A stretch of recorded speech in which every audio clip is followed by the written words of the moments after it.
रियासत के मुस्तकबिल की भी बात करते हैं, नौजवानों की बात करते हैं। नौजवानों की बात इसलिए बड़ी अहम और मजबूती के साथ करना ज़रूरी है क्योंकि ये मुस्तकबिल अगर तारीख हो गया तो आने वाली नस्लें हमसे सवाल पूछेंगी कि आखिर हमने इस मामले पर किया क्या था, और हमारी आंखों के सामने अगर ये सब कुछ हो रहा था तो हम खामोश क्यों बैठे थे। आज का जो मामला पिछले कई दिनों से हम ज़ेर बहस में ला रहे हैं, इसका ताल्लुक आपकी सोसाइटी, हमारी सोसाइटी यानी हम सब की सोसाइटी के साथ है। आपका और हमारा इश्तराक अगर इस पर हो सही में तो इसका हल निकल सकता है। सरकारी इदारे इस मामले पर ज़्यादा कुछ नहीं कर सकते हैं। मजहबी पेशवा, चाहे वो हिंदू है, मुस्लिम है, सिख है, ईसाई है, मजहबी पेशवा, उनकी बड़ी जिम्मेदारी है। उसके साथ साथ वो सिविल सोसाइटी जो मुख्तलिफ मामलात पर खुद को सामने रखकर कहती है कि हम रियासत के ठेकेदार हैं या हम मुआशरे के वो अलंबरदार हैं जिनको सब कुछ आता है, जिनकी निगाह में सब कुछ बात रहती है, उन पर बड़ी जिम्मेदारी है। फिर ये जिम्मेदारी हम सब पर भी आयद होती है क्योंकि अगर तब्दीली करनी है तो आज हमने ये कसद करना होगा कि ये तब्दीली होगी कैसे। आज बात सीधे तब्दीली से होगी क्योंकि मामला उन बहनों का है, उन बेटियों का है, उन भाइयों का है जो उम्र की हद को पार कर चुके हैं। अब किस हद को पार कर चुके हैं जी? एक सेट उम्र होती है पढ़ने की, एक सेट उम्र होती है आपकी नौकरी करने की, रिटायरमेंट की, और इसी तरीके से एक सेट उम्र होती है आपकी शादी की। डॉक्टर्स की बात को अगर सही माने तो अगर आप उस उम्र के दरमियान शादी नहीं करते हैं तो आगे आपको गोनागू मुश्किलात से दो चार होना पड़ेगा, यानी फिर फिजिकल ट्रॉमा, मेंटल ट्रॉमा से आपको दो चार होना पड़ेगा अगर आपने उस सेट उम्र में शादी नहीं की। एक तरफ से ये है। डॉक्टर्स का मानना है कि इनफर्टिलिटी रेट जो हमारा बड़ा है उसकी बुनियादी वजह भी लेट से शादियां होना है। इसको जब हम अपने मुआशरे में देखते हैं, अपने इस पूरे पैमाने पर देखते हैं, बड़े कैनवस पर देखते हैं, तो पता लगता है कि हम सब ने हमारी शादियां, चाहे वो मुस्लिम तबके में हो रही हो, हिंदुओं में हो रही हो, ईसाइयों में हो रही हो, सिख बरादरी में हो रही हो, ये हर दिन महंगी हो रही है, रीच से बाहर हो रही है। अब शादियां पहले एक कॉन्ट्रैक्ट होता था, दो फैमिलीज के बीच में, दो लोगों के बीच में, मोहब्बत से लोग आते थे, खाना खा के निकल जाते थे। अब शादियां pre wedding, post wedding, photo shoot तक महदूद होकर रह गया, और ये फोटो ड्रामा और फोटो शूट बाद में कितनी बड़ी परेशानी कर रहा है शायद इसका अंदाजा आज हमें नहीं है। इस नई नई इजादात से रियासत के नौजवान का मुस्तकबिल तारीख हो रहा है और रियासत का मामला भी तारीख हो रहा है, क्योंकि अगर हमारी आबादी का तनासुब इसी तरीके से घटता रहा, कम होता रहा, तो फिर मुश्किलें और ज़्यादा बढ़ेंगी, और जब मुश्किलें बढ़ेंगी तो उसका हल न हुकूमती इदारों के पास होगा न मरकजी हुकूमत के पास होगा। इसलिए इस पर ज़रा गुफ्तगू करना है। हमारे साथ डॉक्टर जोगिंदर सिंह शान साहब आज ज्वाइन कर चुके हैं, बहुत बहुत शुक्रिया। जोगिंदर सिंह शान साहब मारूफ कलमकार है, अदीब है, शायर है और जम्मू कश्मीर की हिस्ट्री और सोसाइटी पर गहरी नज़र रखते हैं। डॉक्टर साहब बहुत बहुत शुक्रिया वक्त निकाल कर हमारे साथ ज्वाइन करने के लिए। हालात वाक़ात अपनी जगह, पॉलिटिक्स अपनी जगह, लेकिन जिस मसले की ओर हम गुफ्तगू करना चाहते हैं वो है मेरा मुस्तकबिल, और ये मेरा मुस्तकबिल, मेरा आने वाला फ्यूचर डिपेंड करता है मेरी माइशत के साथ भी, मेरी सोसाइटी के साथ भी और मेरी शादियों के साथ भी। जब शादी होगी तभी मेरा मुस्तकबिल आगे बढ़ेगा, फ्यूचर आगे बढ़ेगा, हमारी नस्लें आगे चलेंगी। ये जो सिचुएशन अभी हमारी बनी है, 50,000 से ज़्यादा सूबा कश्मीर, 40,000 से ज़्यादा सूबा जम्मू और entire south, entire north, Srinagar को जब हम मिलाकर देखते हैं, और ऐसे लोग हमारे सामने आ रहे हैं जिनके घरों के अंदर बेटियां बहुत बड़ी हो गई हैं, भाई बहुत बड़े होंगे हैं, लेकिन शादियां नहीं हो पा रही है क्योंकि या तो उनके पास पैसा नहीं बचा है या उनके पास इतनी ज़्यादा तालीम आ चुकी है कि उनका मिसमैच अब हो रहा है, सिस्टम सेट नहीं बैठ रहा है।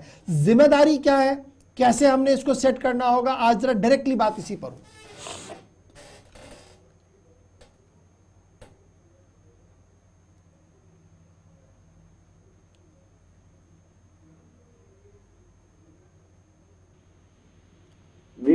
जी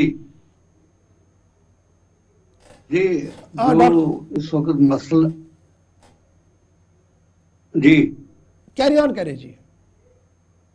हाँ देखो, जो इस वक्त ये मसला है, ये बड़ा गंभीर मसला है। जी। क्योंकि बाहर उस्ताद में लड़कों लड़कियों के साथ मेरी वाबस्तगी रही है।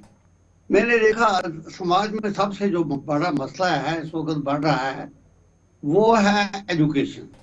इस वक्त जितने भी हमारे बच्चे हैं, जब हम कोई भी माँ बाप चाहता है कि वो पढ़े, तो जब हम उन्हें स्कूल भेजते हैं, स्कूल के बाद कॉलेज जाते हैं, यूनिवर्सिटी जाते हैं, तो उनकी उम्र का एक बहुत बड़ा हिस्सा सिर्फ एजुकेशन में ही चला जाता है। जी। और एजुकेशन यहाँ तक कि अब पीएचडी भी कर लेते हैं, डबल एमए भी कर लेते हैं, और बच्चे उसके बाद बच्चियां और बच्चे फिर ढूंढते रहते हैं कि हमें ऐसा कहीं घर मिले जहां अब हम अपनी जिंदगी गुजार सकें। और इस मसले में पिछले जो जमाने की बात है, मैं अपने जमाने की बात करूं, आज के जमाने की बात करूं, कि उस वक्त माँ बाप जो थे वो खुद ढूंढते थे कि मुझे कौन सा घर चाहिए, मुझे कौन सी लड़की चाहिए, मैं कहाँ अपने बच्चे का रिश्ता करूं। लेकिन आजकल ये है कि आज बच्चा और बच्ची कोशिश ये करते हैं कि हम मिलें और मिलकर हम रिश्ता खुद करें, और माँ बाप तक रहता नहीं है।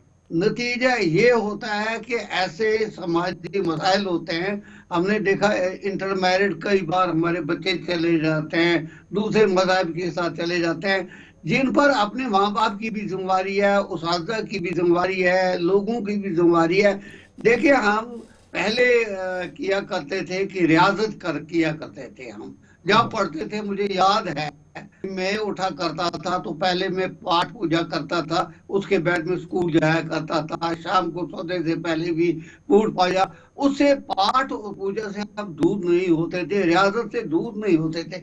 लेकिन इस वक्त सबसे बड़ी जो हमारे समाज में मुसीबत है वो ये है कि हम मजहब से दूर जा रहे हैं। जी। हम मजहब पर चल नहीं रहे हैं। ना हमारे जो लोग हैं घरों में भी अपने माँ बाप अपने बच्चों पर दबाव नहीं डाल रहे हैं, या वो खुद अब रियासत नहीं करते हैं, बच्चों को क्या कहें। जब तक हमारा मजहबी तौर भी इस तरह से रुझान नहीं होगा कि हम बच्चों को ये कहेंगे भाई सुबह उठो, सवेरे खुदा के दरबार में आप हाजिर हो जाओ। आपको मैं बताऊं, इसमें हमारे मज़हब के लोगों ने, हमारे औलिया ने बिल्कुल वादे किया है। शेख फरीद एक बहुत बड़े बुजुर्ग हुए हैं जिनका कलाम गुरु ग्रंथ साहब में है, और वो उनका एक जगह जिक्र आता है, वो कहते हैं, उठ फरीदा सुबह नमाज गुजार, जो सिर साई नाने में सो सिर कप उतार।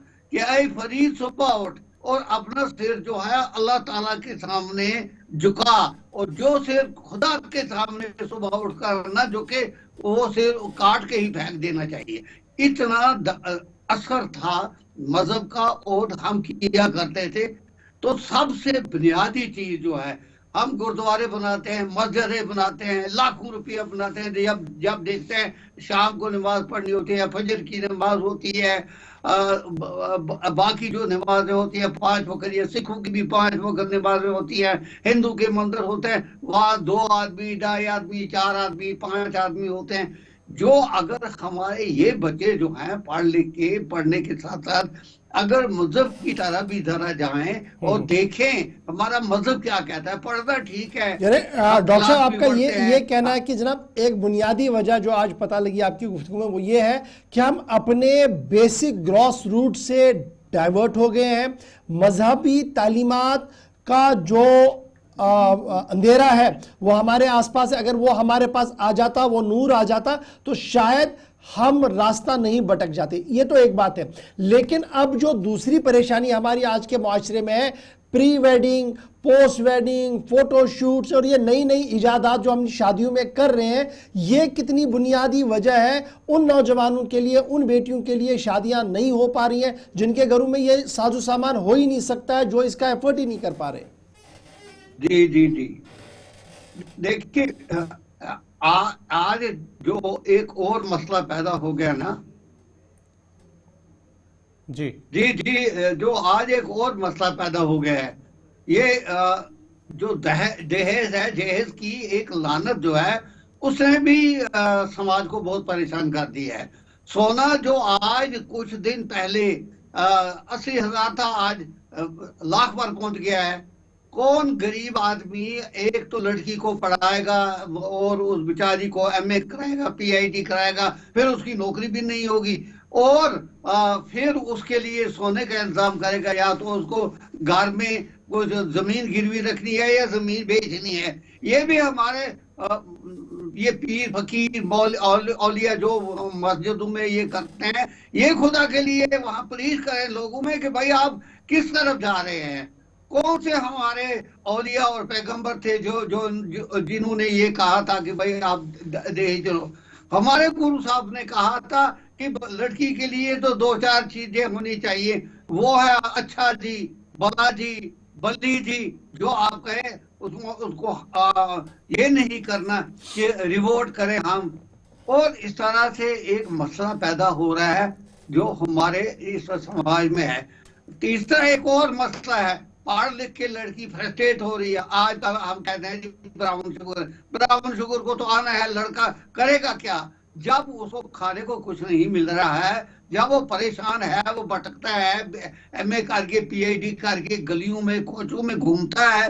तो आखिर सरकार को भी इस तरह तवज्जो देनी चाहिए। वो सरकार करते हैं, खुद बड़ी बड़ी कारों में फिरते हैं, सेक्रेटरीट के बड़े बड़े कमरों में बैठते हैं, और वो क्यों नहीं ये सोचते कि हमारे पास मुख्तलिफ डिपार्टमेंट है, हम उन डिपार्टमेंट में कोशिश करें कि हम बच्चों को ऑब्जर्व करें, थोड़ी ही उनको तनख्वाह दें लेकिन ऑब्जर्व करें, ताकि बच्चा अपने लिए कुछ कमा सके और माँ बाप के लिए बोझ नहीं बन सके।